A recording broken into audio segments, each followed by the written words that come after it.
Ketua PMI Aceh hadiri pembukaan Diklat-Sar KSR PMI Kota Langsa. Ketua PMI Provinsi Aceh Murdani Yusuf menghadiri acara pembukaan pendidikan dan pelatihan dasar Diklat-Sar bagi calon anggota baru Korps Sukarela KSR Unit Markas PMI Kota Langsa.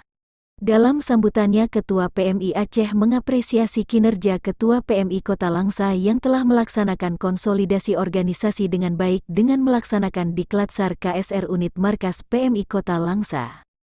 Terima kasih kepada pengurus dan adik-adik calon Korps Sukarela PMI yang telah melaksanakan kegiatan ini.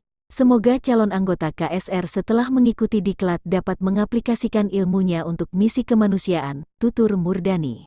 Untuk terciptanya relawan handal, Ketua PMI Aceh juga mengharapkan kepada pengurus PMI Kota Langsa untuk segera membentuk PMR di sekolah dan KSR unit perguruan tinggi di Kota Langsa. Terkait donor darah, Murdani mengapresiasi kinerja unit donor darah, UDD PMI Kota Langsa yang berperan aktif dalam melakukan kegiatan sosialisasi donor darah. Terima kasih juga kami sampaikan kepada TNI Polri yang selama ini selalu ikut ambil bagian dalam kegiatan donor darah, lanjut Murdani. Kegiatan yang mengusung tema Budayakan Hidup Sehat, Tingkatkan Kesiagaan, Lawan COVID-19 dibuka langsung oleh Wakil Wali Kota Langsa Dr. Haji Marzuki Hamid, MM.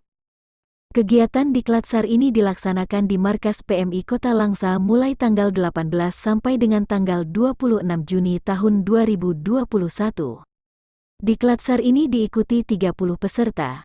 Rangkaian kegiatan ini turut menghadirkan pemateri dari Markas PMI Provinsi Aceh yang telah memiliki standarisasi kepelatihan dari PMI Pusat. Dalam pelatihan tersebut, materi yang diajarkan adalah sesuai dengan modul manajemen PMI, antara lain sejarah palang merah, pertolongan pertama, tanggap darurat bencana, asesmen, perawatan keluarga, pencegahan COVID-19 dan materi wajib lainnya. Turut hadir pada acara pembukaan, Ketua DPRK Langsa, Rektor Perguruan Tinggi Sekota Langsa dan Kepala SKPK lainnya.